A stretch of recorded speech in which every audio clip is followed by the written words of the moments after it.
So no matter how good those bikes look in slow motion, with that amazing music, it can't take away from the fact that 1, we're still in qualifying week and we should be racing, and 2, rain stopped play once again. Yeah, or poor visibility did. And then it rained, didn't it? And then it rained, yeah. But yeah, essentially it was the poor visibility that stopped the... Poor vis that stopped it, and then the forecast was just horrendous for the rest of the afternoon, wasn't it? So unfortunately, we've not done as many laps today as we all wanted to, all the lads wanted to, and ladies wanted to. But we did get some good laps. Should we start with solos? Yeah, can I just say, before we start, Boovy?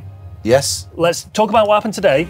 Then we'll just have a quick recap of kind of the whole of qualifying. Then let's, even though we've got qualifying tomorrow, let's have a look to the race. Okay. And let's start talking about some racing. Let's do it. Yeah. Right, go. Solos. Today, Davey has gone faster on his Superstock bike, but Dean is still the fastest on a Superbike. So when I say faster, we're talking 133.1 mile an hour. Dean's fastest lap on the Superbike, 133.0 miles an hour. So it's all very, very fast. We're still looking at them 3 lads at the front. Obviously, we've lost Pete Hickman now, haven't we? Yeah, well, it's chopping and changing a bit because the Manx missile, the Manx 2-metre man, whatever his nickname is now, he's dropped into 3rd place because, you know, unfortunately we've lost Pete. So he's actually out-qualified Michael.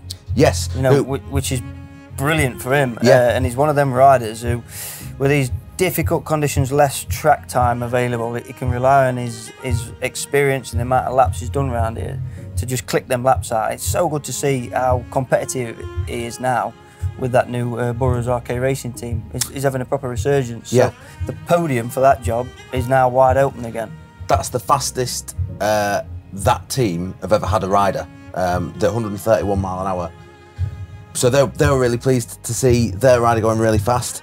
Finally, though, Michael Dunlop has managed his 130 mile an hour lap, so it took him all week to do it, which I don't know if there's a bit of sandbagging going on. Do you know, will we see by the time we get to race time, or even tomorrow because we've got a bit more qualifying, will we see him jump that pace up when he needs to? We can address that sandbagging issue, yeah. All right, people are coming up with that bit of a conspiracy theory about the guy. That's all well and good, but you'd have to look, and when I have, at his sectors throughout the week. You've not seen anything amazing and drop that one for that session, and then I'll improve on that section, which sandbagging is. And, you know, at the end of the week, you put it all together for your race day. We haven't quite seen anything. All that we've seen is a really slow first sector to Glen Ellen, and then cronk them over and back to the grandstand, like, slow. 7 to 10 seconds different to Davey or to Dean. But today, in the last sector, he just wiped a load of that off and just, I think he's only a couple of seconds off. So then it does throw in, maybe he is sandbagging. But to do that, to hold back all week and then come race day, find another, you know, 3-4 mile an hour, another 40 seconds a lap, surely you're going to want a different bike. You know what I mean? You can't practice on a bike at that speed and then just decide to go racing at that speed. Yeah, if you set a bike up for one speed, if you set a bike up perfectly for 130 mile an hour lap, at 135 miles an hour lap, which is realistically what the boys are going to need to be thinking about doing, it's, your setting's all wrong, isn't it? Absolutely.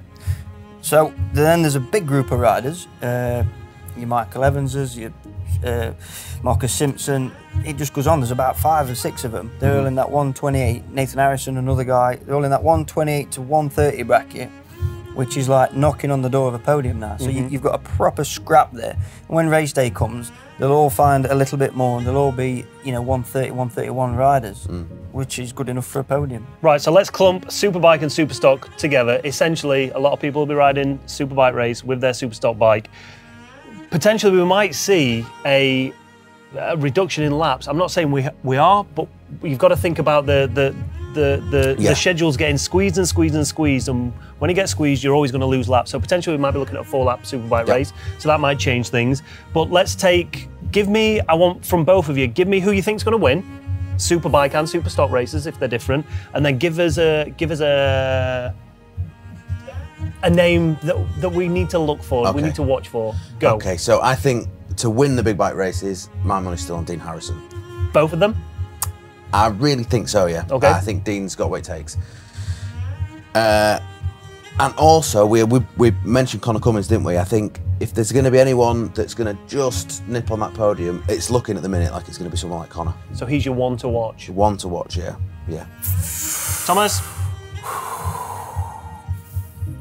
Cat amongst the pigeon time. Michael Dunlop. Really? Michael Dunlop. I mean, I'm saying really like, what? Out of the I know, blue? What? I know, been a bit quiet through this practice week.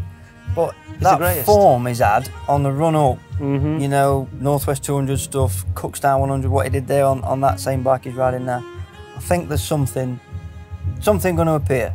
I mean, maybe I'm optimistic, maybe I'm just a bit of a romantic about the job, but I think he's got such unfinished business from his superbike races from last year especially, and they've gone to all that effort. You know, that SMR built almost world superbike here. You know, they've put the name to something pretty amazing bringing that piece of equipment here with Michael as the pilot. I reckon there's more to come. I really do. One to watch? One to watch. James Hind. Yeah? James Hind, yeah. He's solid so far. He's nearly 129 already. And he's one of them guys who's just chipping away, coming through. You know, why not support a young upcoming rider? I like it. I'm going to go for up and coming. Not necessarily up and coming, but for a really solid finish, I'm going to say Sean Anderson, and then I think Dean's going to win Superbike, and I think Davey's going to win Superstock. Okay. That's the way I'm going to play it. Right, let's move on to Supersport. Boothie, your show. Listen, I know I'm going to start sounding like a bit of a Dean Harrison fanboy, but we talked about form, didn't we?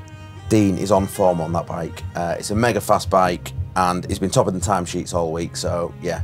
Dean Harrison for the win, but as a bit of an outside bet for the podium, James Hillier. Keep your eye on him.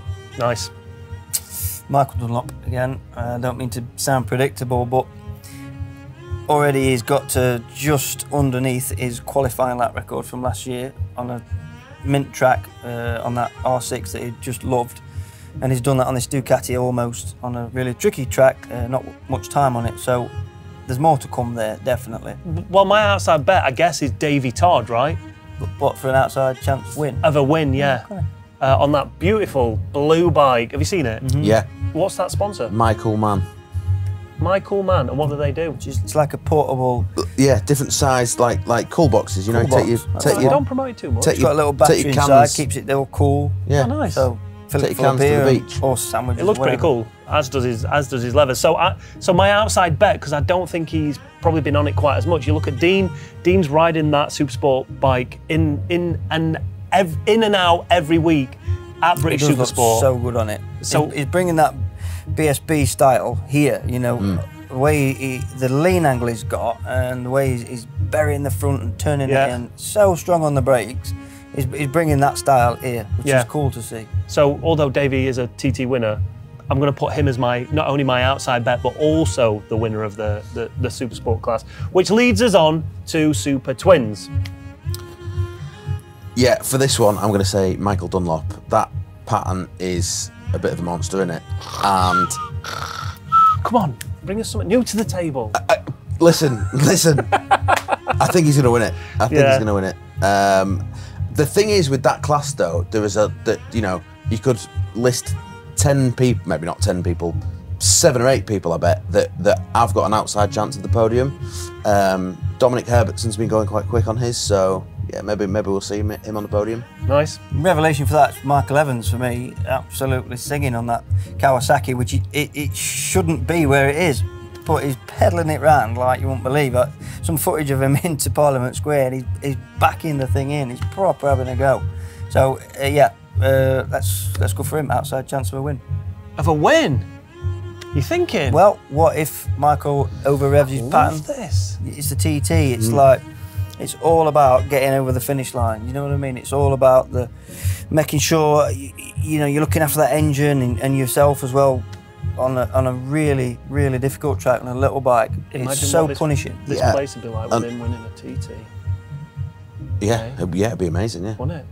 Yeah, it'd be like party time. All I was going to say is, just to speak to Tom's point, the bikes are, particularly in the Super Twin class, really highly strung. So it is a bit of a, you know... It's a war of attrition. Yeah, you've got to get to the end, and it's not always easy, so... Yeah. Anything can happen.